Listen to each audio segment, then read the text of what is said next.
Will the February 7, 2012 meeting of the Contractors State License Board come to order? I'm Bob Lamb, the board chair.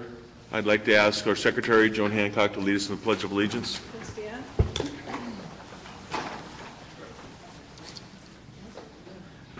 I pledge Allegiance to the flag of the United States of America and to the republic for which it stands, one nation, under God, indivisible, with liberty and justice for all.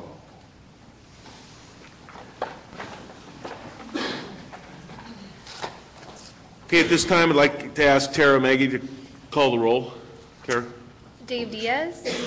Joan Hancock. Here. Pastor Herrera. Here. Matt Kelly. Here. Louise Kirkbride. Here. Bob Lamb. Here. Ed Lang. Here. Jim Miller. Here. Lisa Miller-Strunk. Bruce Rust. Frank Shetter. Here. Paul Schaffino. Here. Mark Thurman. Here.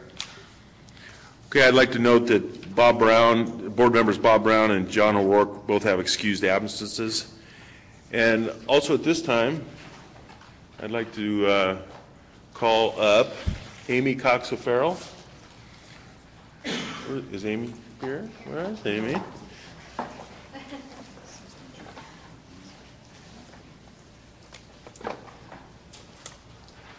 Now this is a certificate of recognition for everything that Amy has done for the board. For those of you who don't know, Amy has been tapped to go on to bigger and better things, although I can't imagine it's that much better. And she's going to be going to DCA, and she's going to straighten them out.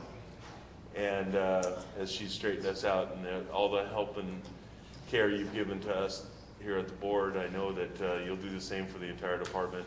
And I really wanted to tell you how much I appreciate everything and present this plaque on behalf of the board to you. Thanks so much for it.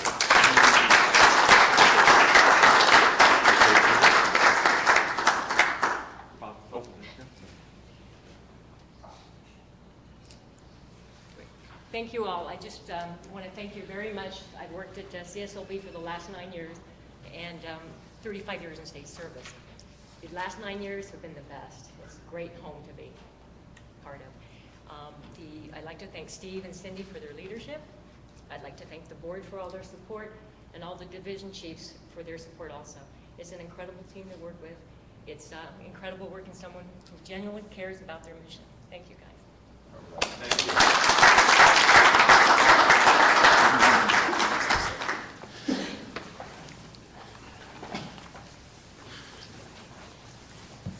I'd like to just take a moment to tell you a personal story about Amy.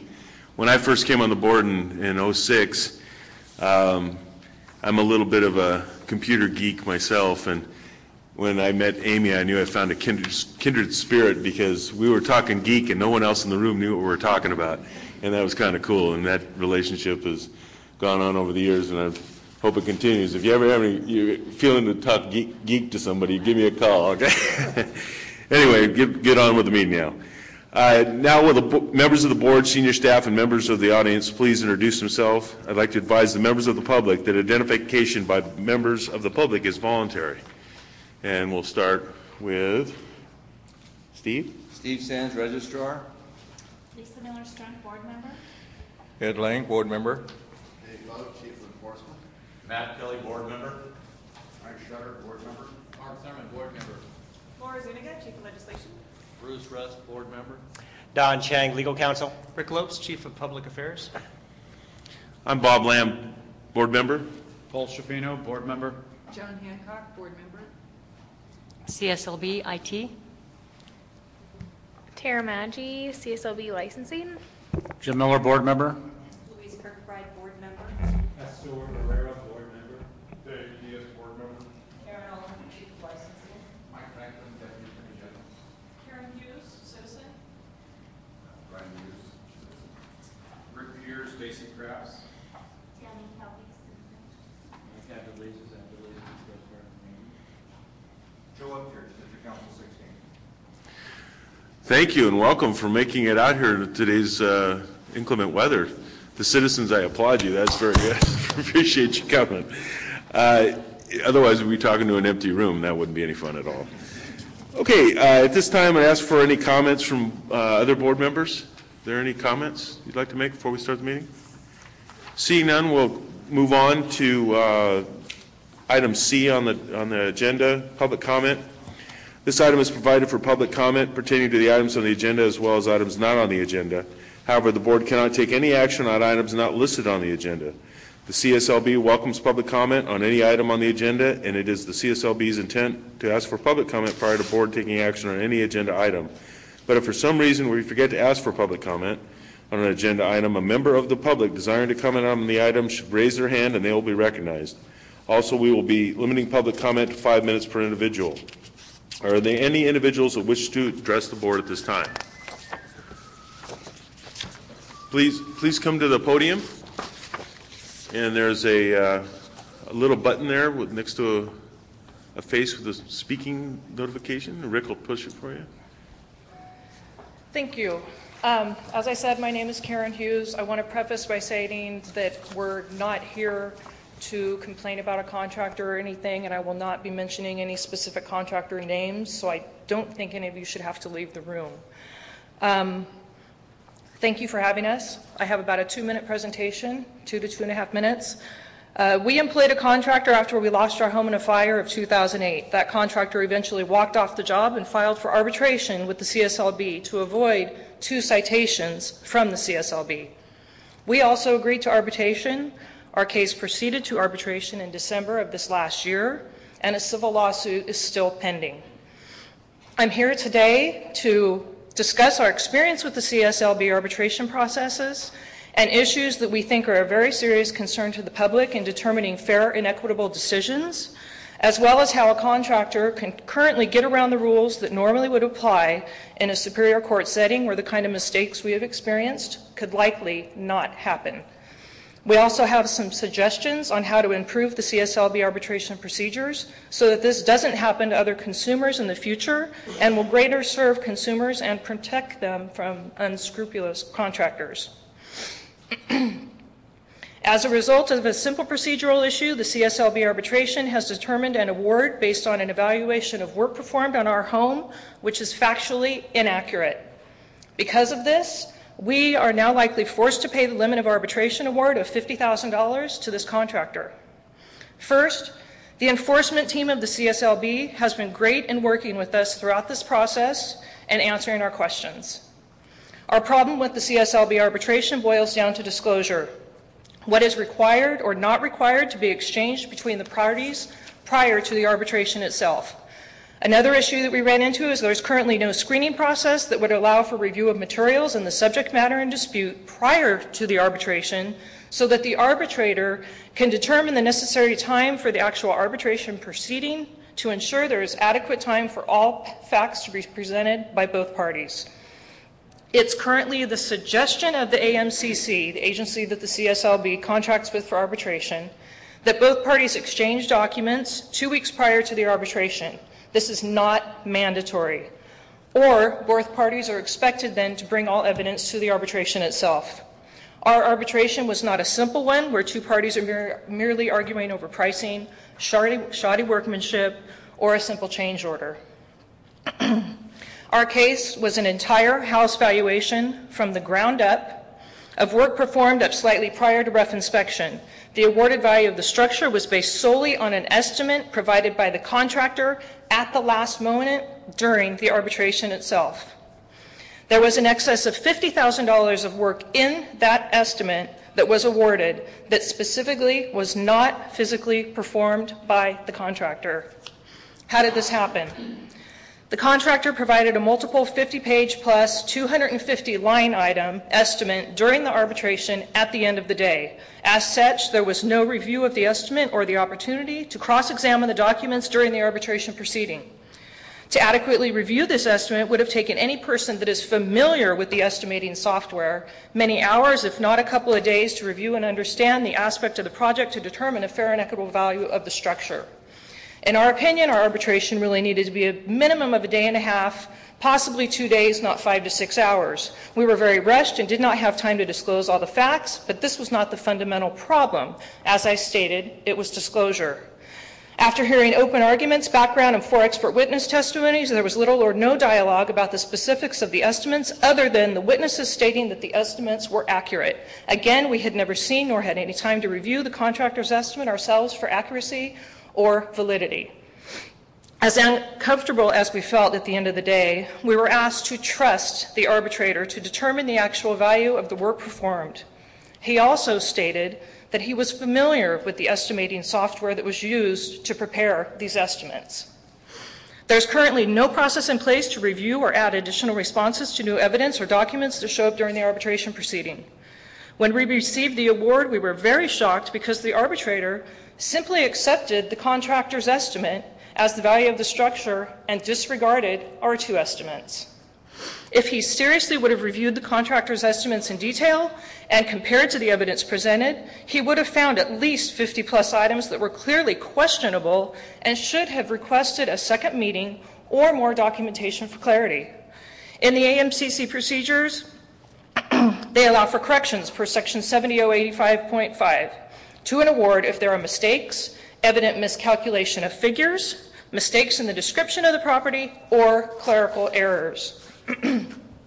In response to the award, we wrote a 14-page detailed response of in excess of 30 items of specific work not performed by the contractor, dozens of areas of double billing for work, as well as clear overbilling. These are all factual mistakes in the award calculation that affected the determination of the value of the property.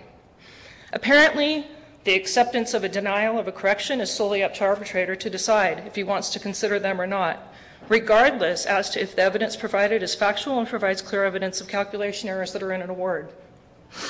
With that, it also appears that service and repair contractors can just bill customers for work that they personally do not perform, but still get paid for it. As a consequence, the contractor now has an award that specifically includes work not performed that we will likely have to pay, all because the arbitrator did not fully review all the facts and there is currently no process to rectify factual evidence or testimony. We have a few suggestions for the CSLB regarding the arbitration process for consideration. Number 1, all documentation to be used in an arbitration must be exchanged between parties at least 2 weeks before the arbitration. Number 2, any new evidence introduced at the arbitration, the opposing party should have at least 1 to 2 weeks to submit evidence or arguments to refute or correct errors in that new evidence. This is especially important because arbitrations are a consequence generally of monetary differences. For documents provided during arbitration, there needs to be an opportunity for homeowners to review and respond. Number 3, further clarity should be added to the AMCC language of what a request for correction means after the award is given, to be either correction of an award document or correction to the award determination. This way, the public doesn't waste time in responding to a correction of a calculation and factual errors that were awarded if something is simply not going to be reviewed and considered. This would not leave the decision up to the arbitrator as to if a correction should be allowed or not, and eliminates the potential for a biased opinion by the arbitrator.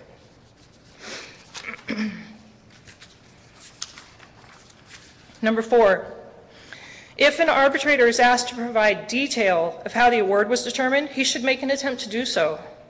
Why would the basis and explanation for an award not be provided to the parties if undisputed facts support the decision that was made? Also, consumers shouldn't be expected to know how the decision is awarded. In our case, we received a 1-page document with only values awarded. With the exception of the value of the structure itself, we had no way of determining what expenses were awarded or denied because there was no detail or explanation provided for anything. This is a very poor way of informing the consumers of a decision when this is supposedly a consumer-driven arbitration. Also, computations, as stated in the correction process, we couldn't verify because no detail was provided.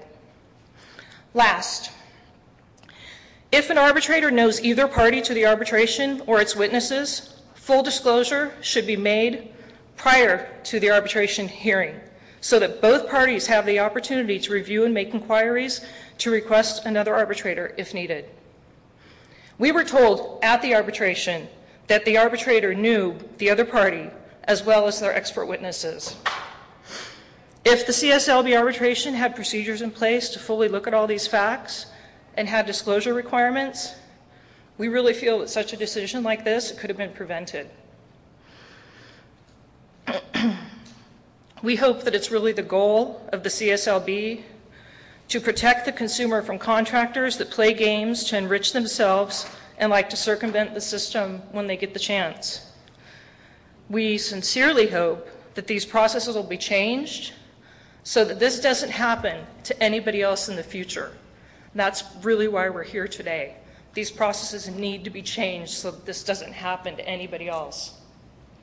So I thank you for your time. We look forward to the opportunity, hopefully, to hear from the CSLB on any changes that they might suggest, or if there happens to be a request to, if you feel as such, from case management or possibly enforcement to talk to us in more detail, we would also welcome that. Excuse me, I have a question. Yes. What's your recourse, in your mind, what's your recourse now after the arbitration? Is there an appeal process? Is there anything you can do at this point? There probably will not be an appeal by us. At this point, we're pretty much done. Our main issue is that we feel that, for whatever reasons, the decision came about however it came about. But like I had stated, we really want to see the procedures changed, because I don't think it's right that somebody should have to pay for specifically work not performed. I'm talking details, like, for example, walls that were sprayed, things that were installed that are not in the house. We have proof for everything. It's just, it's not right. And if you guys were to change the procedures, we really feel that something like this could be avoided, and that's our main goal at this point. Okay, go ahead, Pastor. Did you get a survey from the Contractor State License Board on your experience with the arbitration? Yes. And did you respond to it? Yes, we did. We actually responded with a one-page survey, and I can't remember the actual details that we put in it, but we did mention a few things that we didn't feel quite right about the arbitration. However, that we put faith and trusted the arbitrator because he said that he would be looking at all the facts. And it appears that in our case, that wasn't done. But we did provide that feedback both to enforcement, the arbitrating at AMCC, as well as case management. Okay, thank you. I'd like to make one observation. If you have notes or anything you'd like the board to know about on this issue, if you would hand them to the registrar at the end of the meeting. Do you mean appealing? Maybe. Well, no, just the things that you said you'd like to have us look at as far as changes are concerned. You have them written down in your notes, I'm assuming. You mean detail to discuss with us about the case? Yes. Yes. I don't think this is actually a setting to this. I'm not talking about right this minute. Okay. Leave your copy with us, and I'll have the I watched Mr. Folk make a detailed list of all 5 things that she's Okay. About. Okay. We can also forward him the exact document. Okay, then we'll go ahead and if you're. Not a problem. I'm We'll sorry. move on. Actually, sometimes I That was a have long 2 problems minutes. with hearing different voices, so I apologize for that. Okay, thank you very Okay. much. Thank you very much. I appreciate it. Okay, are there any more further public comment? Hearing no other public comment, we'll move on to agenda item D, review and approval of the December 6, 2011 board meeting minutes. Do any board members have any comments regarding the minutes? Is there a motion to approve? Mr. Chairman, I move approval of the meeting minutes from December 6th. Second. There's a motion and a second to approve the minutes on the question. All those in favor? All those opposed? Same sign. Motion carries. Okay, we'll move on to agenda item E, legislative committee report. Laura Zuniga and Mark Thurman will provide this report. Good morning, Mr. Chairman. In your packet there are a series of bills that are in the works and proposals that we've discussed previously, as well as I believe Laura did hand out a slip sheet on SB 975, and at this point I'm going to turn it over to Laura and let her discuss some of the details of the bills. Good morning. In the packet, the first agenda items are the legislative proposals the board approved at the December meeting, so it's just a quick update on those. On the first item, 1A, which is an amendment to section 7011.4, we're going forward with this proposal. We're combining it with item 1F to put them into one bill, but we have an author identified for that. It has not been introduced yet. The second item is an amendment to section 7011.8, and that we are going forward with as well, and it will be placed in a Senate Business Professions and Economic Development Committee omnibus bill. The third item addresses the issue of unlicensed construction consultants. We are still going forward with this one. The language has been modified a bit since the December meeting, so it's reflected in this analysis. We have support on this one from some organized labor at this point, which is part of the reason for the change to the language. And we also have an author identified for this, but has not yet been introduced. Mr. Chair? Yes. Just a question. Excuse me, password your microphone, please. Oh, sorry. There was an article a couple of months ago in the LA Times concerning these, I guess, project coordinators. And I just wanted to clarify from my mind, does the Contractor State License Board, do they license these coordinators? How does it work? How's the relationship with the Contractor State License Boards, in other words?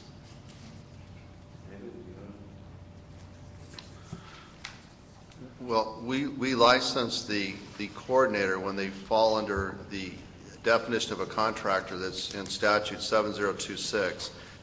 A public works agency or even a private homeowner can hire a coordinator to work with them and have an employee that does it. But when that coordinator is responsible to obtain the subcontractors, schedule the subcontractors, and get that job done, then they fall into the definition of a contractor. So it's really a test that we have to do to see exactly what's happening at that job site. So therefore, if I'm a homeowner and I decide to hire a coordinator to be sure that the work is being done properly, that person that I hired does not need a license. Is that correct? You could hire an architect or someone to assist you in getting the job done. But the key, though, is who's going to be responsible for completing it. It's you as the homeowner. If you're responsible to find the subs and to get the work done, to pay them, then your coordinator would not be required to be licensed. But if somebody comes to you and says that they can get this work done, they can find the subs, they're going to be responsible for completing it, at that point, they're required to be licensed. Has the person that, for example, I would hire that does not do any of the coordinating of subcontractors or whatever, is that an issue that you get complaints about with the board? Well, we get complaints when somebody believes they can rely on somebody to get a work of improvement done. Typically, they've given them a price to get the work done for. They're responsible for the subs, and they believe they can trust this individual to get this work done. We don't, as a rule, get complaints against somebody that's just helping someone or coordinating, or an architect that's just providing some assistance to make sure the plans are being followed. I can also speak to this. The case I believe you're referring to is involving the Los Angeles Community College District and some of the problems that they've had there with their construction managers. Well, they had alluded to that issue because they felt that there was no oversight, okay, of the whole project. But I was thinking there was another incident where there was a homeowner that decided to go ahead and hire a quote-unquote independent person just to oversee that the contractor, the general contractor, was taking care of business, that if they were supposed to put in this type of material, that was actually being put in. You're just like a monitor, in other words. That's what I'm referring to. I see a lot of this in my day-to-day work, and the issue is that there are people out there that are going to be construction coordinators, and they're going to build the dream home for the client, but they're not an actual licensed contractor. However, when they go around saying, okay, they need their seawall fixed, they need their drywall done, and all the different things, they're coordinating all the permits, and when you're actually, they're expecting you to send a bid to them in their name. And what they do is they get a percentage, like an interior decorator, they're getting a percentage of all the contracts that come in. If you have your personal assistant, following up on making sure my bids are in order and I'm getting the bills paid and everything like that, but that information's coming to you, the homeowner, that's one thing. But if you've hired someone to go out and identify your contractors and oversee their billing and pay them and everything like that, then it gets to the thing of whether or not, are they in fact your general? And this is a situation which Dave can probably attest to happens a lot. And there's also, I've seen it where these building generals say, oh, I let go of my license, there's too much liability, I'm doing this now because I don't have to have a license, I don't have to do anything, and I don't have any of the hassle. And I've heard that firsthand. Yeah, Pastor, I would add to that we saw an awful lot of that with swimming pool consultants when the economy was going really well, that you'll get individuals to say, well, pay me a fee and I'll line up all the subcontractors for you and hand them all the documents, and they ran the paper back and forth. But at the end of the day, if the job didn't get done, if there was a problem, the consultant or whatever wasn't really responsible for anything, because the contractual relationship was between the homeowner and that sub that they had lined up. And that was one of the issues that you have with that individual. If the job goes wrong or somebody doesn't get paid or something like that, then the homeowner's left on the hook, not really knowing what happened. Yes, Joe. Hi. I'm wondering if we need to specify the components that turn a coordinator into a contractor. Is it just the identifying of subs, or is it the combination of identifying the subs, the following through, of making sure the job is done, and so on? It doesn't seem like, obviously you can have one without the other, and I'm just wondering if we need to establish some sort of structure that identifies somebody. I think this is meant to try to head off the people that are acting as a contractor, but calling themselves something else, right, such as a construction manager. And if they're exercising control and supervising and managing the work, and they're in the money chain, they should be licensed. And I think that's what this piece of legislation is intended to do. All I'm saying is, how are you going to define that? We can use these big words, exercising control, and I think if you don't get specific, you're just opening yourself up to this, well, maybe it was or maybe it wasn't. Is it subjective? Is it objective? How are we going to identify it is what I'm left with. I see it all the time too. It's infuriating. So what, and I'm reiterating what Joan's saying. So if you had a statute that said if any one or if all of the following conditions are met, and then just listing them out and saying control of the money, management responsibility, collecting bids, and I think what Joan's suggesting, which is not a bad idea, I think, is just the more specifics that are in there, the easier it's going to be to apply the statute, to enforce it. What if I meet 5 of the 6? Right. But I don't hold the money. Well, that's how how you limit yourself to some extent if you start to list them.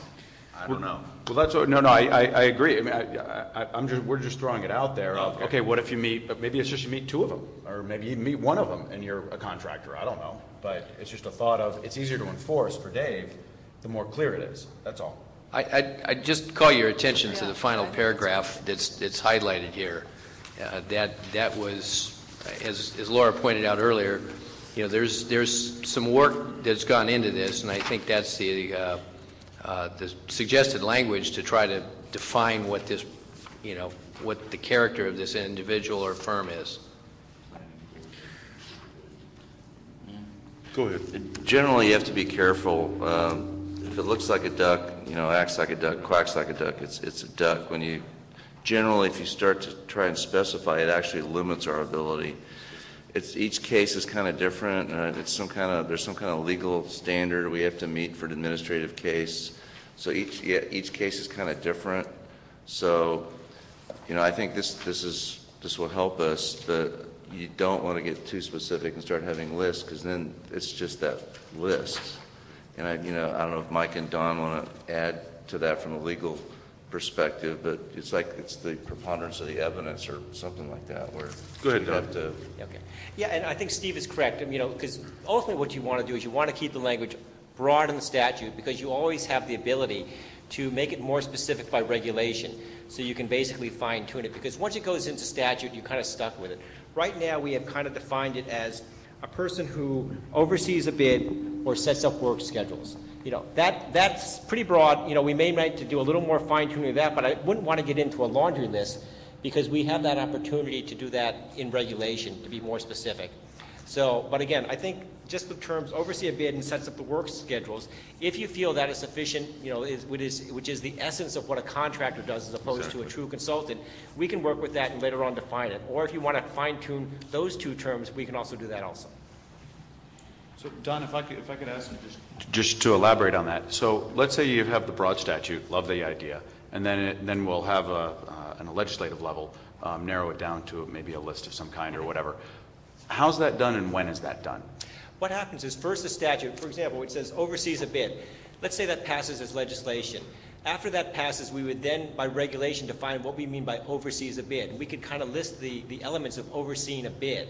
And that gives us the flexibility to change as the situation changes, because with these types of consultants, they modify their activities to kind of skirt the law or to fit in there.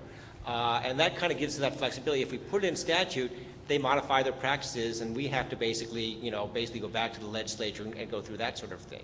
But again, so long as we get the 2 or 3 key words which describe their activities, we can then further define it in regulation. Okay. Go ahead, Mark. Can we move on? You can move on. Great. I'll speak to the next one.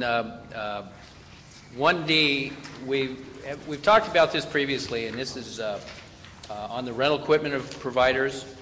And I believe at the last meeting we had talked about perhaps going back and looking at this a little bit closer, and it would be my recommendation that we hold off on this one for the time being and let staff work a little bit more closely with this. I'm not sure just how pervasive a problem this actually is. And then 1E, you want to take that one, Laura? Sure. 1E, we're going forward with. This will also go into an omnibus bill by the Senate Business Professions and Economic Development Committee, and that's a minor change. And then 1F, we also want to continue to go forward with. This one will combine with the first item to put in one bill, so that it'll be the 2 items, and also have an author identified for this that has not yet been introduced. Okay. So on to the second part. We have 2 bills for the board to consider taking a position on. First one is SB 691. This will allow CSLB enforcement to more readily access information from the Employment Development Department. It gives them statutory authority to share information with us. So it's going to improve our enforcement and our ability to work with EDD. We can get this information now, but this is going to make it easier to obtain. So I'd recommend the board support this proposal. Mr. Chairman, if the motion is in order at this time, I would move that we approve this piece of legislation in our support. There's a motion and a second to approve, just so I know which piece, you want to do it individually? 691. 691? If we need to take them separately, I don't know. Well, we can. I was going to do it all at once, but I want to keep you happy, Matt, because, you've made the motion, there's been a second. So any question on the motion? All those in favor of the motion signify by saying aye. Aye. All those opposed, same sign. Motion carries. Yeah, and I'm not sure if anybody recognizes, but this is really a leap for us to be able to have that relationship. Absolutely. We've had great relationships with EDD, but this gives us the ability to really mine the data that they have in their data banks. Mine the data that they have in their data banks in order to target and just figure out who's claiming that they work lots of hours, but they don't have very much in the way of workman's comp paid or EDD paid. So I think it really is going to better enable us to target groups of contractors that are not playing by the rules. Wholeheartedly agree. Laura, Mark? Okay, so SB 975, I handed out an updated analysis. The updated analysis just has additional background information, but the summary is still the same. So this bill is new. It has not yet been heard in committee, but it would provide that a licensing board has sole authority in state government to set standards for the profession. And this bill, there was a different version introduced last year that was specific to engineers, and the governor vetoed that bill. So they've made the bill broader to apply to all DCA entities. And the sponsor is the American Council of Engineering Companies, and they cite a few examples in state government where a different state entity, like the State Water Resources Control Board, has set standards for licensees that are beyond licensing requirements, so that a licensee would need to get an additional certification and complete additional training in order to do work that the sponsor feels is already within their scope of practice. One thing I did add in the analysis is with our licensees, we do have another state entity that provides at least one certification, which is the Division of Occupational Safety and Health. So just a note that we do have one issue there. So right now I only recommended the board watch the bill, but to see kind of how it develops further and to get a better understanding maybe of how other interested parties might feel about the bill. Are there any other questions with regard to what we've proposed here this morning? That would be our report. You need a motion to I do. support the watch position? Board Member Kelly, in fact, I do. Mr. Chairman, relative to SB 975, I would move that we support the staff recommendation of the watch on this legislation. Second motion. There's a motion and a second. Is there any questions on the motion? All those in favor signify by saying aye. Aye. Opposed, same sign. Motion carries. Okay, we'll move on to agenda item F, the Licensing Committee report. Chair Dave Diaz and Karen Ollinger will provide this report. Dave? Thank you. The Licensing Committee met on January 18, 2012. The summary report is in your packet. Some of the highlights were: Chief of Licensing, Karen Ollinger, provided the licensing program update. Ms. Ollinger reported on the implementation of the new limited liability company licensing. She reported that the board began accepting applications on December 28th. And as this time, the committee meeting, the CSLB had received 23 applications. Karen will provide additional information on the new programming during her licensing program update. Ms. Ollinger also reported the lack of staff in the Licensing Information Center has led to much higher wait times. And on a couple occasions, the queue in the Information Center has been closed at 4:30 to ensure that all callers would be assisted without requiring staff to work past their 8-hour workday. Chief of Testing, Heidi Lyncher-Hill, provided the testing division update. She reported on current occupational analysis being performed by the division and current exam development. Heidi also reported that with permission of the State Personal Board and the Department of Consumer Affairs, the testing division has successfully administered the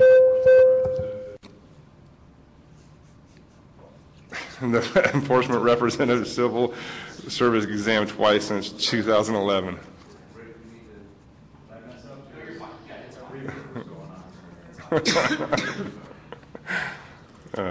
Finally, classification deputy Rick Belushi provided the committee with a PowerPoint presentation of the CSLB visit to Bioelectric Solar Farm in Elk Grove, California.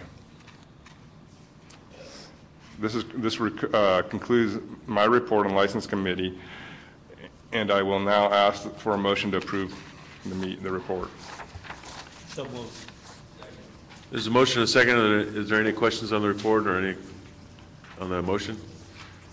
Hearing none, all those in favor of the motion signify by saying aye. Aye. Opposed? Same sign. Motion carries. Thank you. Karen Ollinger will now provide the licensing and testing program updates. Thank you. Hopefully I can stop choking long enough to get through this.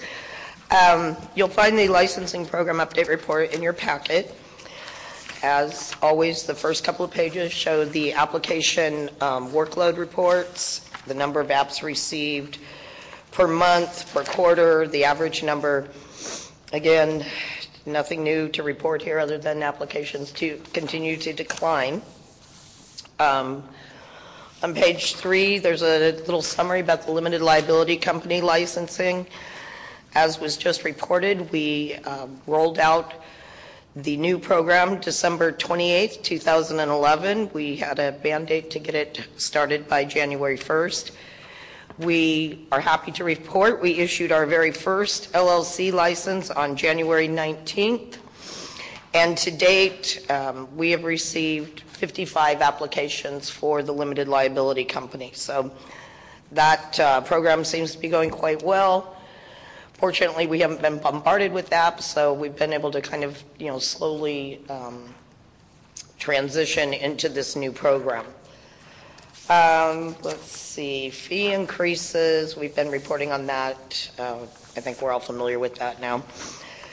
The disposition of applications report is on page 5. It just shows by fiscal year where the applications are in the process. And of course, we want to see those red numbers continue to come down. Those are applications that are still pending for some reason.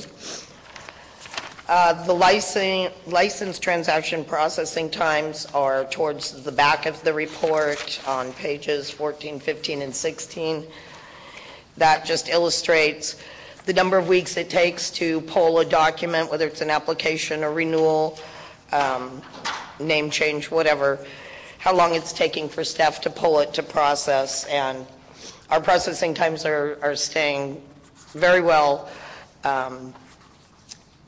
due to the decrease in the applications that we're receiving.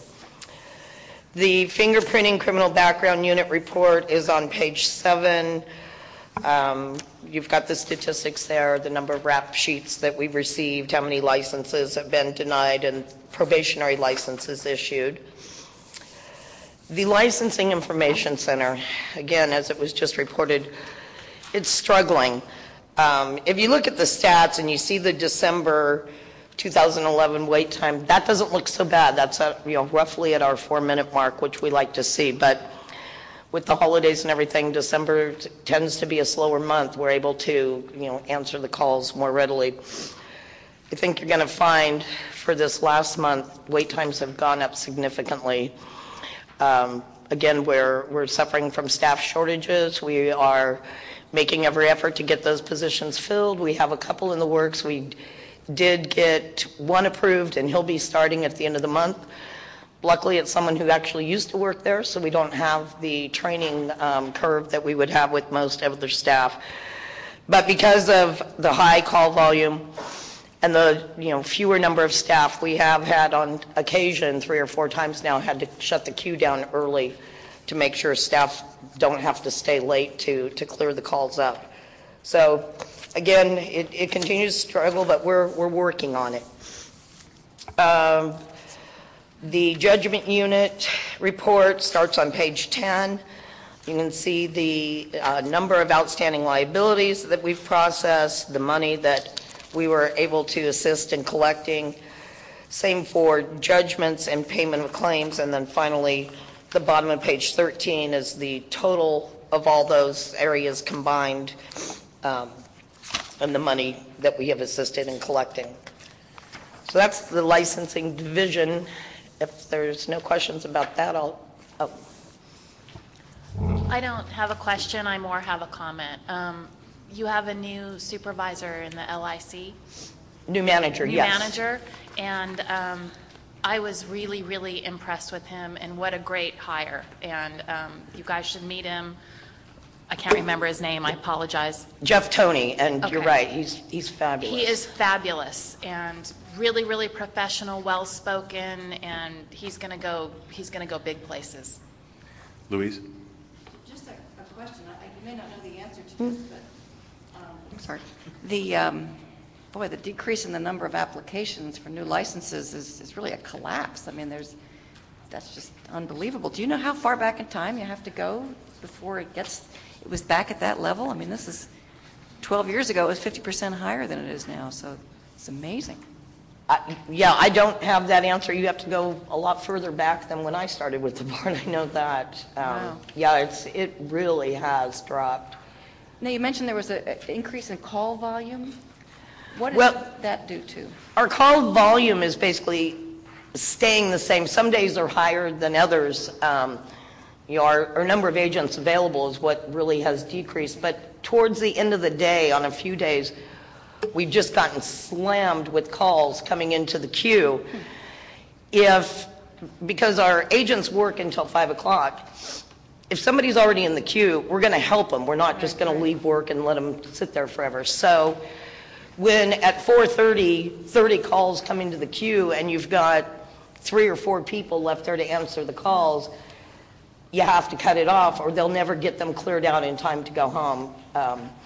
There were a number of days where staff, had to stay until 5:30, 6 o'clock, trying to clear these callers out. Thanks. Any other questions? Karen, I have a question. Is there revenue? You've got almost a 50% drop in total applicants from 05, 06, 07 period to where we are today. Is there projections in the fee structure or the revenue of the CSLB that's going to exist over the next 5 years based on half as many applicants? I'll address that. The board's fund condition is really most dependent upon renewals. And as long as our renewals keep going, we'll be okay because I guess it's kind of ironic, but we're bringing in a lot less revenue in applications, but we have all these staff vacancies because the department can't process the paperwork, so our costs are going down. So the timing has worked out for us. So our costs are down significantly.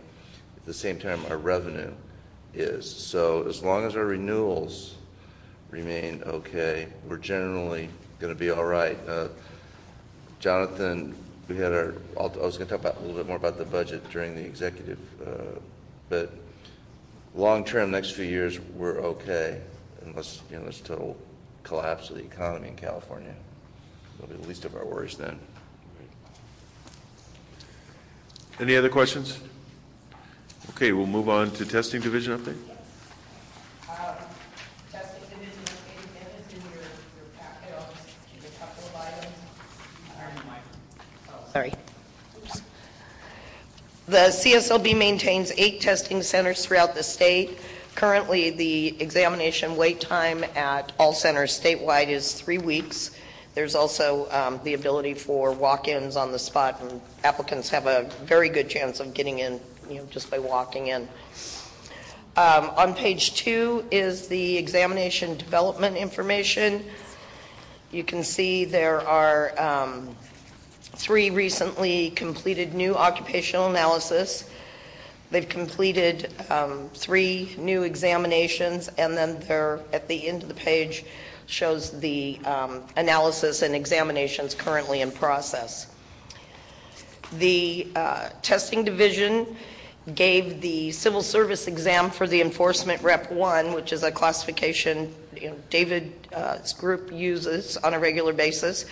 They've now given that test successfully on 2 occasions, in June and then again this past December. The consumer satisfaction survey is summarized here on the end of page 3. I think we've probably gone over that plenty in the past, so I won't go into that. And that's really it for the testing update. Okay, any questions for Karen? Hearing none, we'll move on to agenda item G, Public Affairs Committee report. The Public Affairs Committee Chair, Joan Hancock, will present this report. Joan? Thank you, Mr. Chair. The Public Affairs Committee has not met since our last board meeting in December. However, our staff has been very busy with a number of projects, and first of all, with regard to the Contractors License Law Book, its arrival, we spoke about that at the last board meeting, but its arrival is going to be a little late. The delay is due mostly to the publisher. The publisher has a new editor, so we're looking towards early to mid-March on that. Also, staff is in the process of finishing the 2011 Accomplishment and Activity Report, and Rick will update you on the status of that.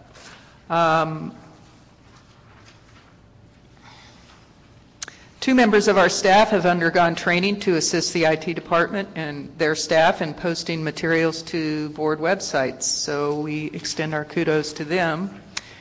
And with regard to senior scam stoppers, they are becoming increasingly popular, and there's plans underway to have more of them, as well as extend these seminars for consumers of all ages.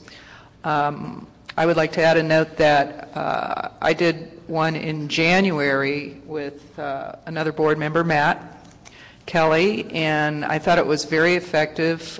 We did this in Sacramento, and I think there was something to be said about having two board members at the Scam Stopper, because whatever I didn't say, he did, and we were both there to field questions, and I thought it was a really great interaction between the audience, which was lively and very interested in participating. So looking forward to some more of those. And in terms of what lies ahead, the public affairs staff will direct attention on the new labor enforcement task force. I'm sorry, I said that wrong. The focus will be on how staff can support outreach efforts for the new partnership. We're going to hear more about that during the enforcement section and that report later today. Also, work is underway on a new educational video to help applicants fill out licensing applications, specifically the areas, there are certain areas that are targeted on these applications that seem to be coming back over and over again that applicants are having trouble with, and where most mistakes are made. And lastly, we have great news. The public affairs staff has received news that we have approval at last to hire a retired annuitant. This is someone from the medical board who was the former information officer. So also we followed up and just heard today that she's accepted the offer and will be joining our staff. So congratulations. And that concludes my part of the report, and on to Rick. Any questions? Sure. Lisa, you had your hand up. Recently on Facebook, you guys posted, big day, we've issued our first LLC license. And I looked at some of the comments when it came up, and one of the comments was, why is there a bond difference in that? And I thought, and I was going to like it or some kind of thing so I can see what the thread of it was, because the only way to follow up on getting that question answered is that if Facebook tells, but I forgot to do that. That got me thinking that when somebody asks a question like that on Facebook, maybe we should answer the question in a posting rather than in the comments section. Do you understand what I'm saying? Yeah, we'll have to check in with some of our teenagers and see if they can help us understand that. It was a really I think valid I understand question. in concept what you're saying. You have to like us in order to see the full thread. Yes. So I'll ask the folks back there that handle the social media But stuff, if the younger somebody folks. asks a question like that, perhaps another posting could be, we've gotten some interesting questions on this, and here's the answer, so everybody that gets that would see an answer, because I thought, wow, that's kind of a valid question. And then I I'll talk to our staff. Actually, I'm sure our staff is is watching in right now, so I'm sure they'll take that to heart, and we'll certainly take a look. That's a good idea. Okay, thank you. Pastor? Yeah, Lisa brought up a point. I was thinking about this when I was looking at the licensing report. There was a lot of rechecks for the LLC applications, and it's mentioned here in the report that there's going to be a bulletin issued so that people know what's going on.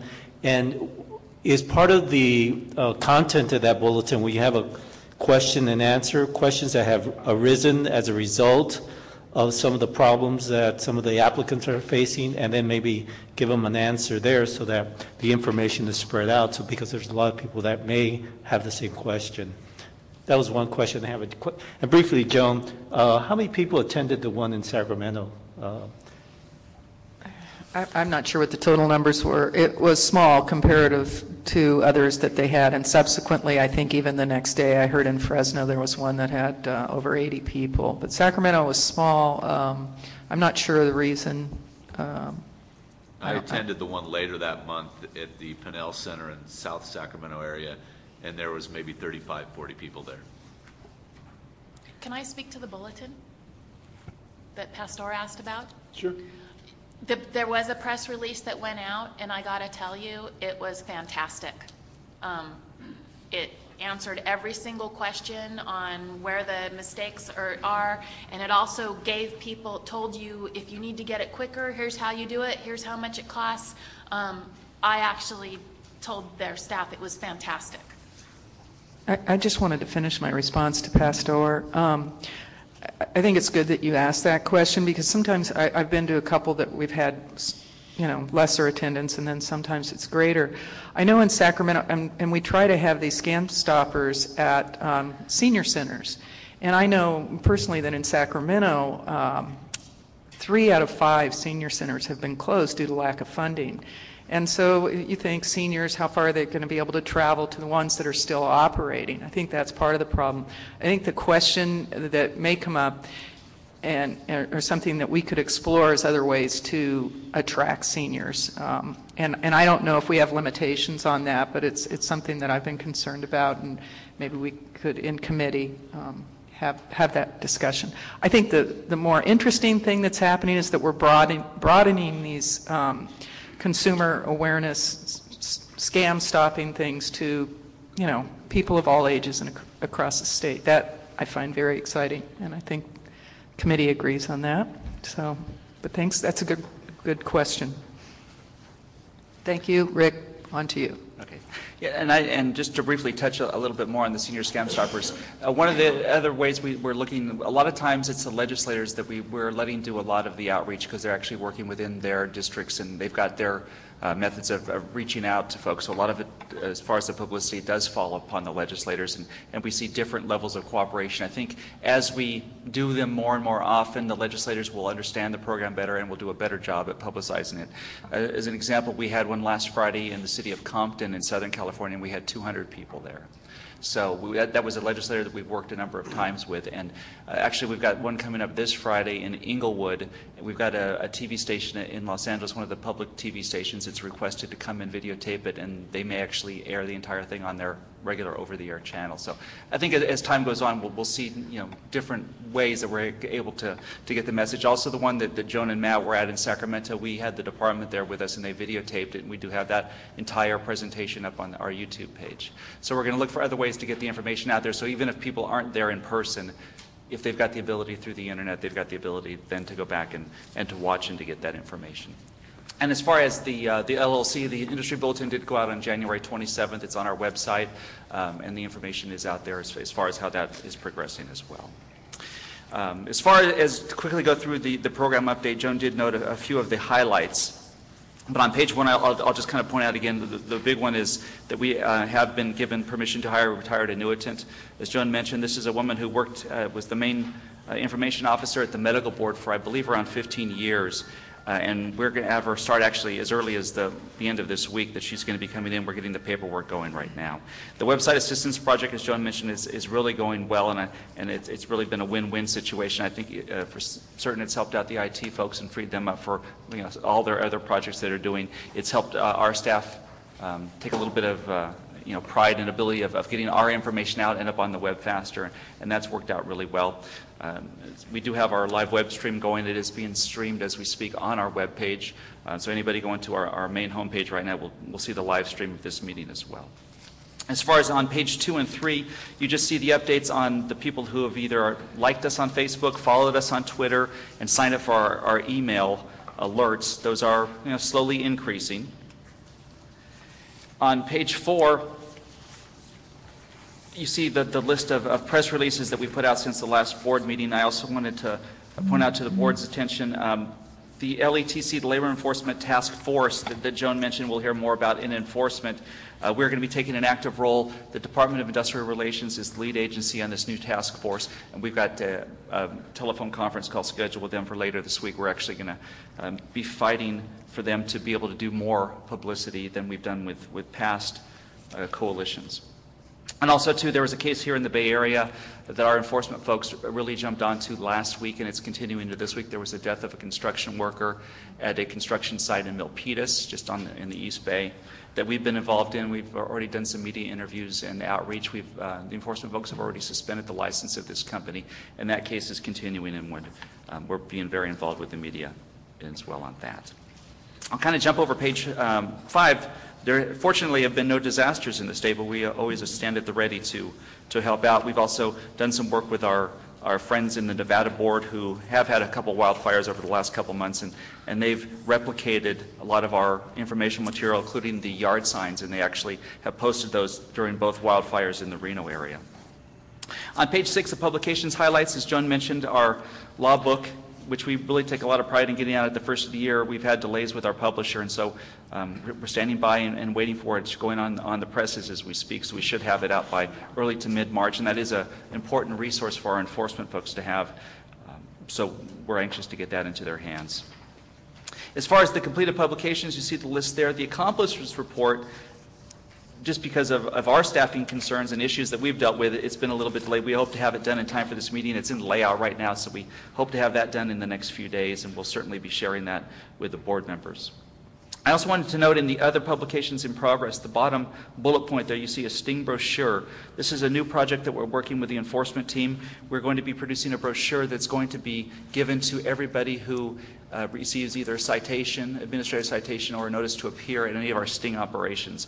So this is going to, they get a full, once they get processed, our enforcement folks spend a lot of time going over just what's happened to them and what happens next, but understandably, that stuff doesn't always sink in right away because they're kind of overwhelmed by the situation. So we're producing a sting brochure to be able to give them that they can go to later and kind of read and get a better understanding of just what's happened to them.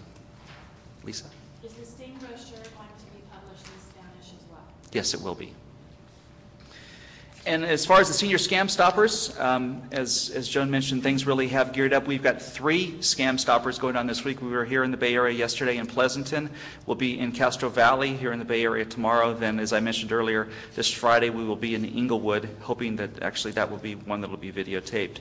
You can see the upcoming, and we will be sure to update the calendar, get them out to board members, and we would encourage any board members who are able to join us to please do. You're always welcome, and the crowd there really, I think, appreciates being able to talk to the board members. And then I won't go through it, but you see just a sample of some of the media clips which we've had over the last couple of months. And with that, I'm happy to entertain any questions, but that is our public affairs report. Are there any questions for Rick or Joan? Pastor? I saw this on the table. Is this yours, or is it EDD's? Now, that is something, the Joint Enforcement Task Force, that's a brochure that they've had out for years. I don't know, maybe Dave's had some reason to distribute it to you today, but that's something that we've supported with the information, but it's their publication. Are there any other questions? Seeing no other questions, we'll move on to agenda item H, the Enforcement Committee report. Chair of the committee, Matt Kelly, and Chief of Enforcement, David Fote, will provide this report. Matt? Mr. Chairman, thank you. First item on the agenda is the review and approval of the January 18th, 2012 Enforcement Committee summary report. Is there a motion to approve that? Second. There's a motion and a second on the floor to approve the report. On the question, any questions on the motion? All those in favor of the motion signify by saying aye. Aye. Opposed, same sign. Motion carries. All right, Mr. Chairman, on the 18th of January 2012, the Enforcement Committee held a meeting in Sacramento, California. The CSLB investigators who volunteered to participate in the Labor Enforcement Task Force attended the meeting and had an active role in developing the Labor Enforcement Task Force policy and procedures. Also discussed was the EDD's presentation to the committee, highlighting their effective partnering with CSLB and reaffirmed their commitment to dedicate 70% of their enforcement resources to the construction industry during 2012. We received a presentation from Frank Newhauser. He is the Executive Director of the Center for the Study of Social Insurance at the University of California, Berkeley. He gave a PowerPoint presentation on the impact of the underground economy on employers and anticipating the effects of health reform. And anybody else that was there that day knows that that was very informational and enjoyable to hear. The committee discussed the 2012 proactive enforcement strategies, which will be discussed further by David Fote. David? Thank you, Mr. Kelly. If we could turn to page 1, start with the enforcement program update. What you'll see is that we have 9 peace officer vacancies. We only have 2 filled positions. The good news last week is Steve Sands informed me that we have received permission to hire a retired annuitant to perform the background investigations. That's been the problem. We haven't had resources at the department level to perform the background investigation, so we haven't been able to bring these folks on board that we've hired. So we're real excited about moving forward on that. With the background investigator we're going to pick up, we should be able to get these reviews done within 2 to 3 weeks. Greg Hamway is a retired CHP background investigator, and he supervised the unit, so he's very well qualified to do this function for us. On page 2, we included a highlight. Our consumer services representatives continue to focus on resolving complaints, but also asking the contractors if they have workers' comp. Who are the employees that did the job? And I thought this highlight was interesting, and that the contractor made a point of stating that he had 7 employees that couldn't get along with the owner. Only problem is he's got no workers' compensation insurance for any employees. And so we're finding that the CSRs are very effective in determining the number of employees, issuing stop orders to the contractors, and working with the licensing division to suspend the contractor's license for automation of law. And we're having some success in convincing these licensees to get the workers' comp policy when they do have employees. You'll see at the top, for the last calendar year, we were successful in returning over $9 million to injured consumers. So that's a figure we're very proud of, and that's one of the focuses of the CSRs. On page 3, we have this revoked licensee.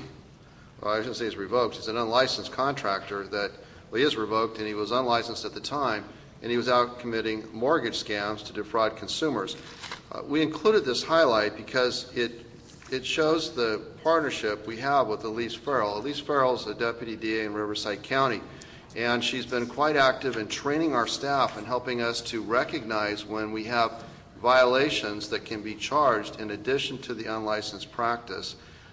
Without her training and direction, this may well have been filed as a misdemeanor for simply a revoked licensee contracting without a license.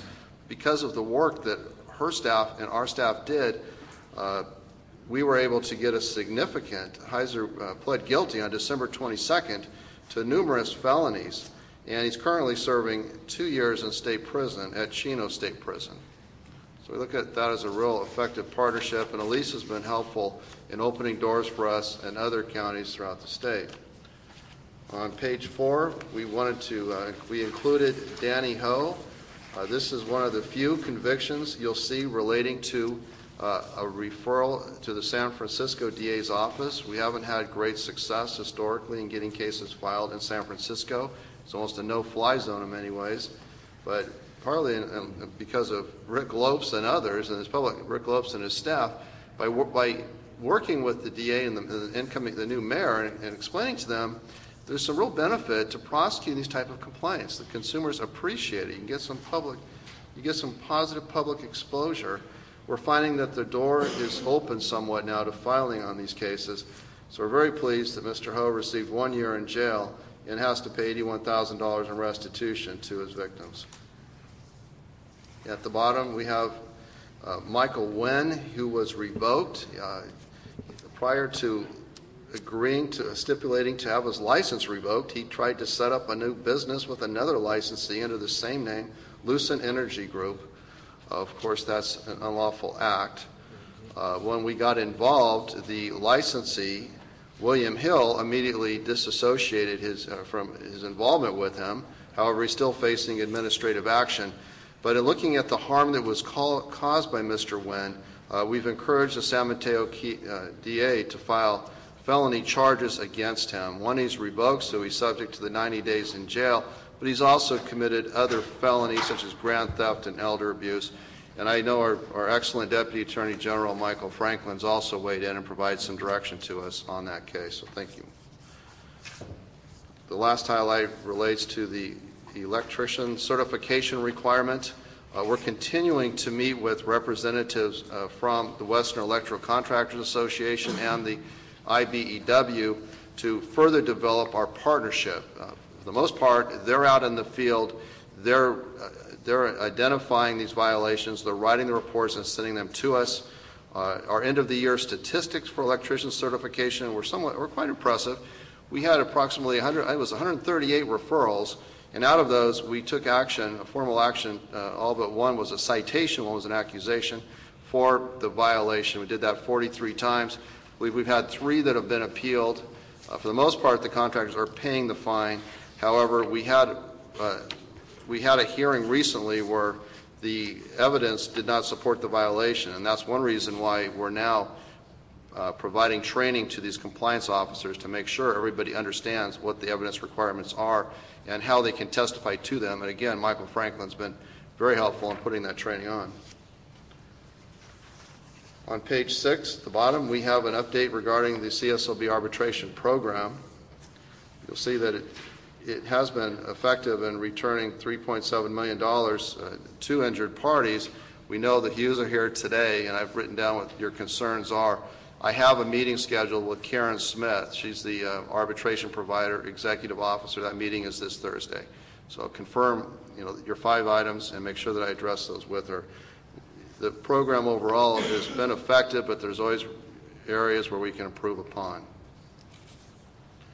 On page 7, we have an update regarding our sting operations. I'd like to thank Board Member Lisa Miller for helping us obtain a sting site, and she also helped us find some criminals to invite out. So thank you, Lisa. I'd like to commend the staff on that because they worked really hard to protect me in a situation where I could be personally at risk, and they were professional and fantastic. So. And just at the bottom of page 7, you'll see that our statistics for the last year, 261 sting and sweep days. We wanted to really have a presence out there in the community. It resulted in more than 1,100 legal actions.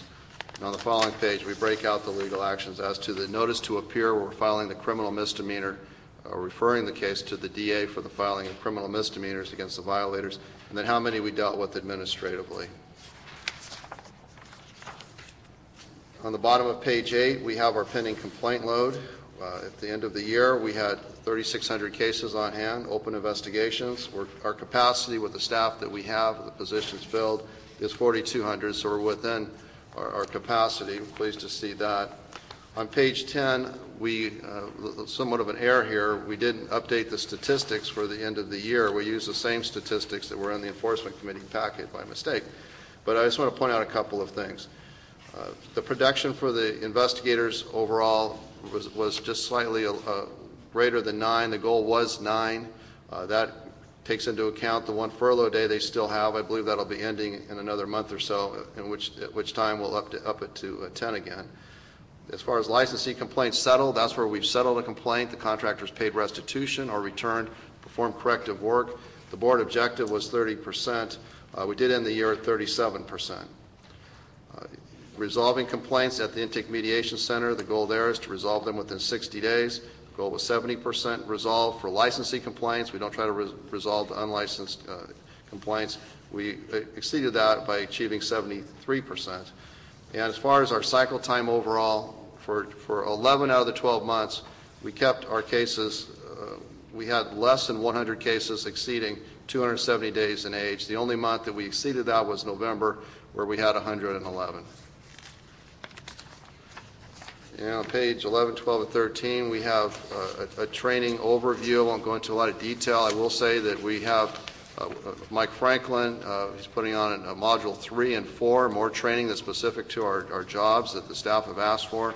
We're also going to be providing training to insurance companies and to CSLB investigators on workers' comp, specifically reporting your true premiums and how to investigate premium insurance fraud where we have underreporting, and that's scheduled for the end of this month. And that concludes the enforcement update. If there's any questions. I think it's important to note that the training, all the feedback that I've gotten from staff members, it seems as though training is something that's just high on their list of things that need to occur, and they've been very happy with the training that's taken place. And having worked in some organizations where training was lacking, I understand the happiness that they are getting out of it, and the benefit that it's providing to the license board and their ability to effectively manage their positions and jobs. So, I'd like to add to that. When we were in Norwalk, I had a lot of feedback from the Norwalk folks saying how much they really appreciated the training and how helpful it was to them in their day-to-day jobs, and that was very, very heartening to hear that. And they couldn't say enough about the 2 guys that have been providing the training to the enforcement Absolutely, staff. Absolutely. Is there a question? I have a question, yeah. The decrease in the number of applications we're getting, it would not be at all surprising, this fundamentally changes some of the ways we do business. And it appears to be not only a trend, but to some extent accelerating. Have you seen a change kind of at a meta level in terms of the nature of the complaints you're getting?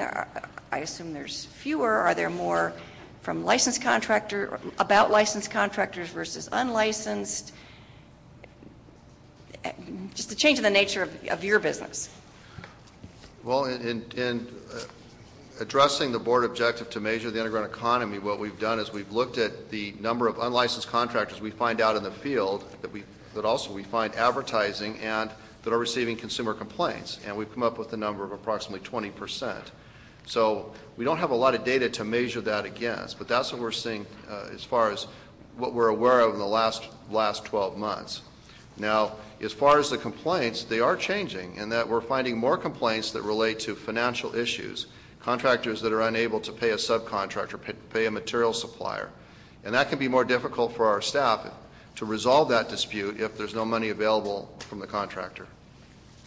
But what we are finding, in a way, what we believe is, and again, we don't have historical data, unfortunately, but we believe we're having an impact on unlicensed practice, that the laws that are on the books are effective. But in working with EDD and putting together our baseline measurements, it's quite distressing to see how many of our licensees do not have workers' comp, or if they do, they're not paying any premium. So that might be another sign that the recession is having a real impact. They're out there trying to compete, but they're not paying what really is the big expense, and that's the workers' comp and the tax withholding. Any other questions? Hearing none, we'll move on to H3. Item H3.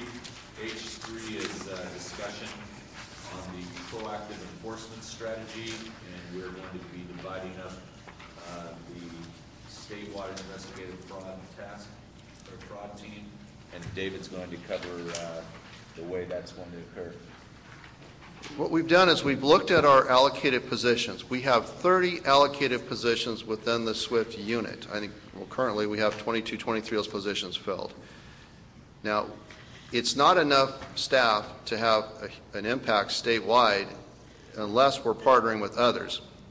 And so what we've done, what Steve Sands and I have done, is had a number of meetings with the Department of Industrial Relations, the Director, Christine Baker, the Labor Commissioner, Julie Sue, and others, to talk about how we can be more effective working with state agencies. And that's what the Labor Enforcement Task Force is all about. It's about partnering with other state agencies with a focus on the construction industry for the next 12 months. And it's going to take more of an administrative approach. Its focus is on violations of the labor code, violations of the tax code, the need to withhold taxes, and to pay your true premiums on your workers' compensation insurance. EDD plays a big part in this. What they've done is they've provided us a list of their staff that will partner with us in the LETF, be available on a daily basis, where they're going to go out with our investigator to look at, one, the license issues, but two, are they withholding payroll taxes? They have an overall goal of conducting 756 audits in the next 12 months, returning more than $24 million in lost tax revenue by assessing the tax withholding against the employer. And so looking at that, we think that's going to be very effective if we're all working together to identify those contractors that are a problem. And that's another focus of the LETF, is not to find a construction site and go out and investigate that construction site. The goal is to find the truly bad contractor. The Economic Employment Enforcement Coalition did a lot of inspections, but the hit rate was relatively low, meaning we would go out, we'd find contractors that were in compliance, we'd talk to them, we'd disrupt their business. We don't want to do business that way anymore. We want to find the contractors that are a problem. We want to vet those contractors through EDD's database, and then we want to find out where those contractors are working. And what Steve put out in his weekly report on Friday, I thought was quite impressive, in that you look at the numbers. We looked at 66 contractors and how many actions were taken by the CSLB. We had 8 stop orders, 8 citations, we got 6 pending complaints. But if you take a look at what Division of Occupational Safety and Health came up with, they found that 52 contractors were violating general provisions at $2,000 a pop. That's $100,000 in fines. They had another 8 that were serious violations where they issued the order to stop the job site. And those orders include an $18,000 assessment or more for each one. You know, we're trying to find the bad contractors that, one, they aren't properly licensed, they're not withholding taxes, they're not paying their true insurance, and they're creating an unsafe work environment for their employees. We're not going to have as many inspections, but the ones we have will be more effective. Now, what we've had for a number of years is a partnership with the Joint Enforcement Strike Force, and that's what became the Partnering Agency County Task Force. It's a different focus. The LETF is focused on using administrative law to gain compliance. What the PAC program, or the Jessup group, the other 19 investigators will be focused on, is working directly with the district attorney investigators, working with EDD to also help accomplish that goal of the 745 inspections. But when we find a violator, there'll be a notice to appear in criminal court. So what it does is it takes our investigator and partners that investigator with the DA investigator, so we're doubling our effectiveness. Very similar to what we're doing with LETF, although we have even more partnerships with LETF, but with the DAs in many of these jurisdictions, so the ones that we're working with, they're telling us what days there are investigators available. We're going out and we're doing the surveillance, finding the job sites we want to check. We're primarily looking for license and workers' comp violations. We're issuing a notice to appear in court, and we're showing that it's very effective. And that's the proposal, is that we're going to have clearly defined responsibilities for our staff. 11 working with the administrative violations with other state agencies, the other 19 continuing to partner directly with the county district attorney offices. All right. Well, with that, we need to ask the board to entertain a motion, and the motion would be as such. That the CSLB's Enforcement Division requests that the board approve a motion to divide the SWIFT ERs into 2 groups. designating 11 SWIFT investigators to form part of the Labor Enforcement Task Force who would partner with other state agencies to enforce license, tax, insurance, and labor code requirements. Participate in LETF, Labor Enforcement Task Force, targeted construction site inspections every 3 weeks, and partner with EDD, Employment Development Department auditors 4 times per month to perform targeted construction site inspections, resulting in an estimated 56 inspections monthly.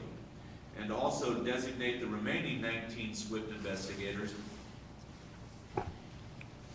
to continue the PACT program with focus on building departments and district attorney investigator partnerships, respond to vetted leads related to unlicensed and or uninsured contractors, conduct 4 sting operations per month, and achieve more than 500 criminal referrals for unlicensed practice and 200 disciplinary actions, criminal and or administrative, for workers' compensation insurance violations. So that would be the motion if... Mr. Chair, I'll take that as a motion. Is there a second? Yes, second. There's a motion and a second on the floor. Are there any questions on the motion? Can I have just a discussion on the motion real quick? Go ahead, Jim. We continually mention building departments, and Dave, as you know, it's building departments are really no longer doing enforcement on this in a lot of jurisdictions, and if we could add code enforcement offices to that too, I think that would go a long way. I think we need to start focusing more on the code enforcement divisions of jurisdictions and not the building department divisions, because even though the building officials issue the permits, the people that are now enforce that aspects of failure to get a permit or any illegal activities done by typically a separate division now in most jurisdictions. So we could just add that comment of code enforcement divisions to Do you want to amend the motion to include that? I'm not sure the exact language that you would like in it, but if you would like us to amend the motion to include those code enforcement divisions within a building department, I'm certainly open to that amendment. Is this make the second? Yes, I do. The second? Okay with that? All right. Thank you. You're happy with that? Absolutely, yes. Okay. Are there any further comments? Okay, we're on the question of this motion. It's been moved and seconded. All those in favor of the motion signify by saying aye. Aye. Those opposed, same sign. Motion carries. Okay, we'll go ahead and move on to item 4, agenda item H4. H4 has been canceled for this meeting. There's going to be subsequent meetings with DCA and legal department. That will return. That will return at a later date. All right. I like that. We'll move it right along to agenda item I. Apologize. Agenda item I. Administrative Information Technology Update. Steve Stans will provide this update for us. Steve? I really wanted to talk about that other agenda item that we before I get into the administrative update, I wanted you to know that Karen Smith, who's head of AMCC, our arbitration program, will be attending a supervisors meeting next week to talk to the supervisors about the program. And she's going to be coming to our June board meeting where we can discuss some of these issues. I would point out that our arbitration program has 2 parts: a mandatory one for the contractors up to $15,000. It's always voluntary for the consumer. I assume the amount that they were talking about was voluntary. It's up to $50,000. It's voluntary on both of their parts. It's not a trial. They get a fixed fee for conducting the arbitration. But we'll get into more details about that later, but I wanted you to have at least a kind of rudimentary understanding of how arbitration works. The satisfaction rate for the surveys we do is, I think, over 95%. So overall, it's probably one of our more successful, cost-effective programs, but we will be talking about that more. For the administrative program update, of course, the big news for us is vacancies. We've got about 58 right now. The major impacts these vacancies are having are on the call center, We're unable to implement the workers' comp reporting law where licensees are supposed to validate that they they're still exempt each renewal cycle because Amy hasn't been able to fill her positions. Our new target date is July. Like David mentioned, we haven't been able to fill our peace officer positions. We don't have a supervisor in Fresno anymore. So we are starting to see some fairly significant problems being caused by the department's inability to process personnel paperwork in a timely manner. The new HR person, relatively new, has hired new managers. We've met with them. Cindy's working very closely with the department. We are starting to see a little bit of headway, but the department has a long way to go to provide minimally competent services to the boards and bureaus. The director is personally committed to fixing the problem. She volunteered to come in on the weekends and process the paperwork if necessary. That's how committed she is to it. So things will get better, but we will struggle for a while.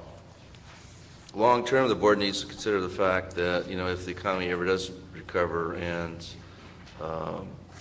we start getting a whole lot of applications, we might be struggling again, but we'll gladly have that problem, if that's the cost of having our construction industry start improving.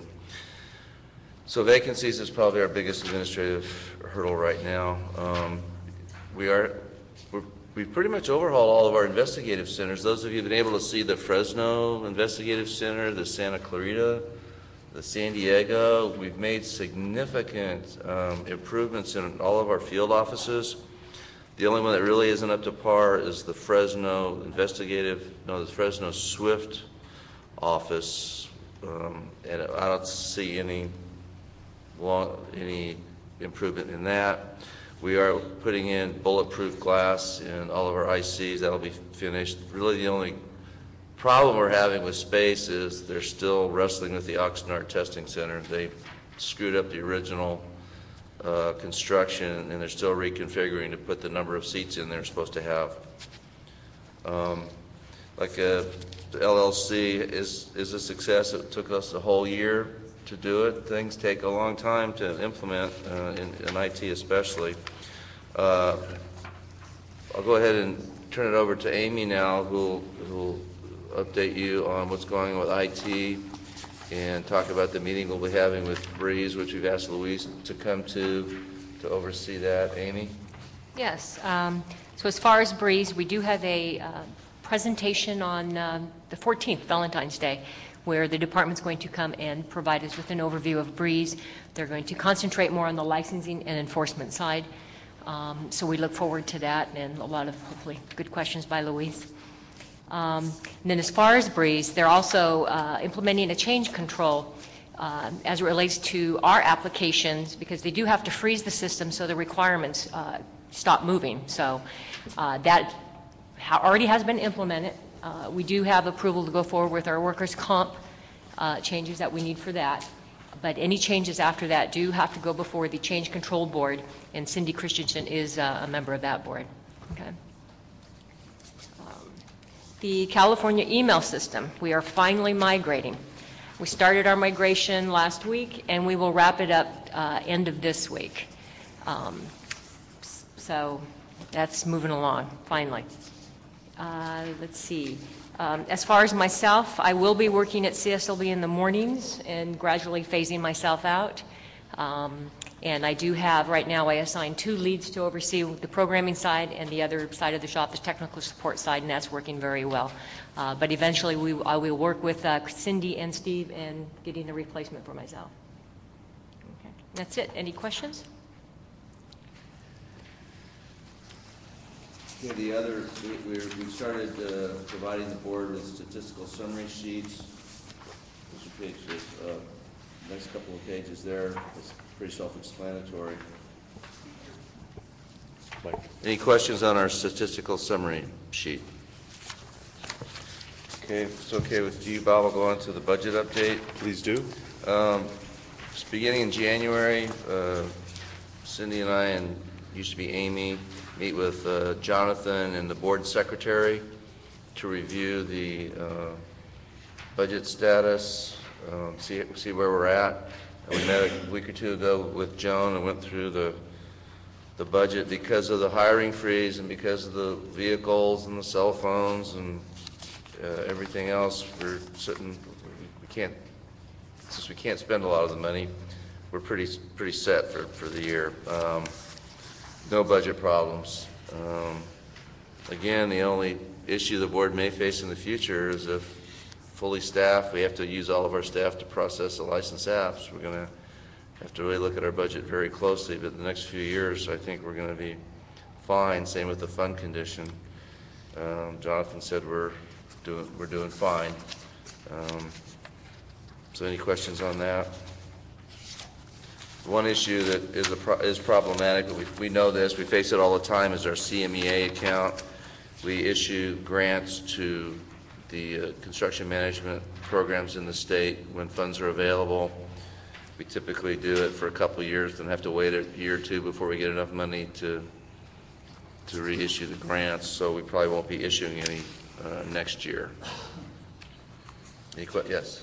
There was an article in the LA Times, I don't remember quite all the details of it, where the legislature has decided it'd be a good idea to borrow money from the Transportation Department.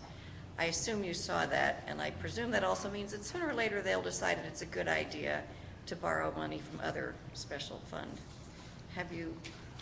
We haven't heard anything because generally they borrow so much money from the department and the boards already. There's not a whole lot. There's not a whole lot there.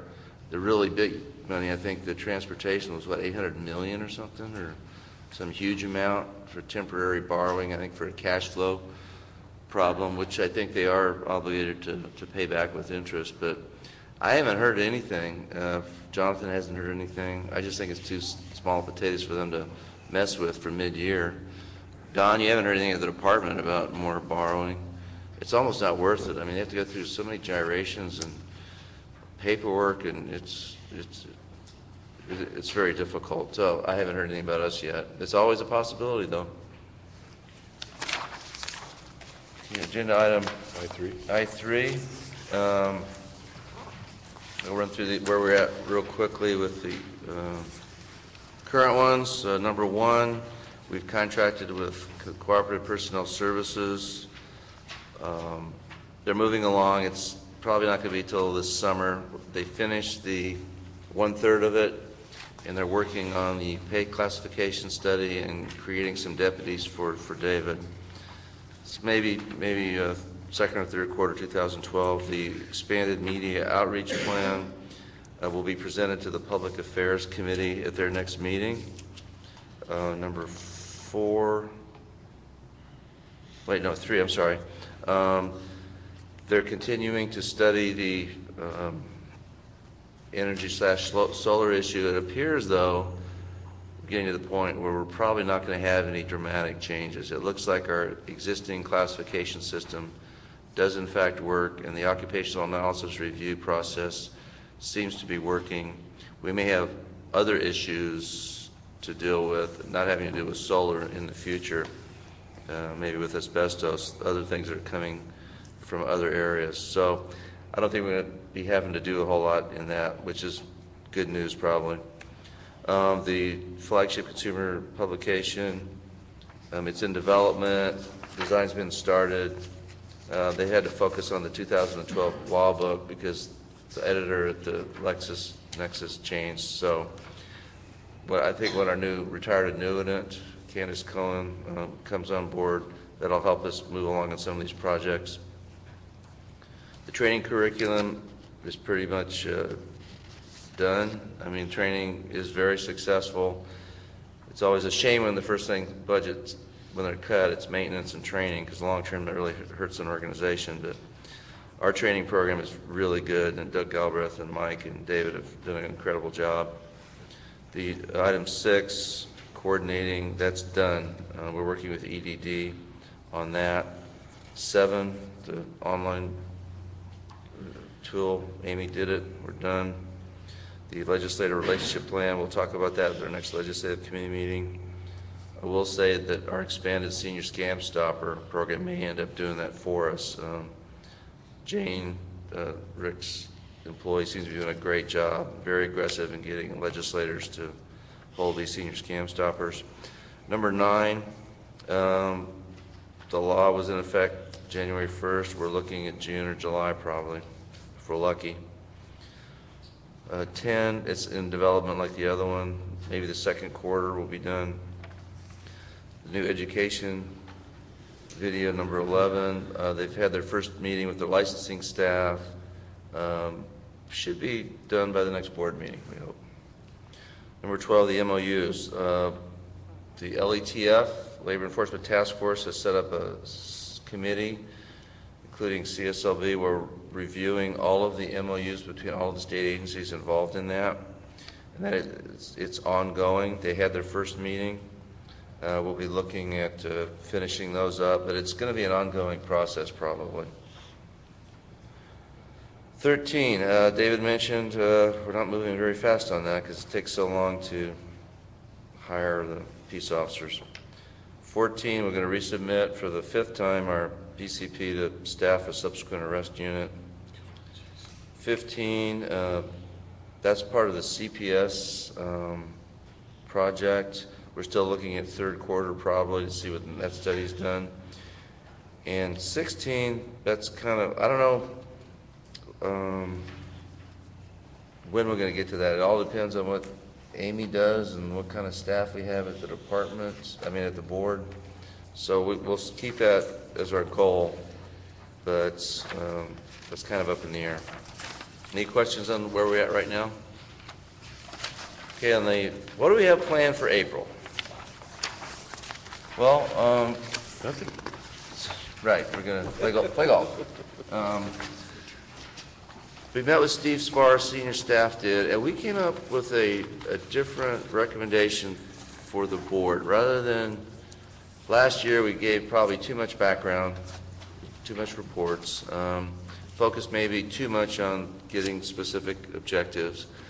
What we're recommending is that the board identify 3 to 5 to 6 major issues and come up with a policy direction or statement on those issues. Now, we've developed, senior staff had some, but Steve is going to be calling all of you and seeing if you have other big picture issues that we haven't taken a decision on. Not meaning you can't go back and change it at any subsequent board meeting, but at least we'd be on record when the legislature asks us, when a board member has to go to confirmation before the Senate, when industry asks you what's your stance on continuing education, we'll have, this is the board's policy right now. And continuing education is one that I'm recommending the board, and we're going to have to every year address enforcement priorities. Because as you heard, we're making a pretty dramatic shift in how our SWIFT is going to be operating. So that's the plan. Now, I was wondering if, how anybody have any problems with that approach? Any questions on that? It's a big picture approach. Sounds great.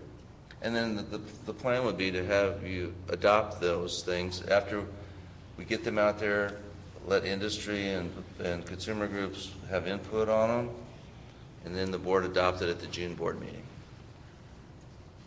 Again, Steve, we'll be calling you, so if you can make sure you set up a time and have an interview. If you have any questions about the process, let me know. We're planning on starting at 1 o'clock the first day. We're going to be meeting in the Portola Plaza, not the Hotel Pacific. The Portola is right across the street. A very convenient location. We'll schedule it until 5 the next day, but as you know, we usually end up finishing up right around noon or lunch. I did want to update you on the fact that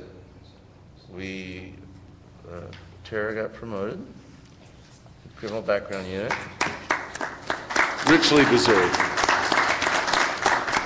And she's been filling in since we haven't had an executive assistant. We've had student assistants. It's been, rough on Tara and us. And you've seen some of the effects where, we haven't sent you stuff that you should have had, and sometimes you can't get through on the phone.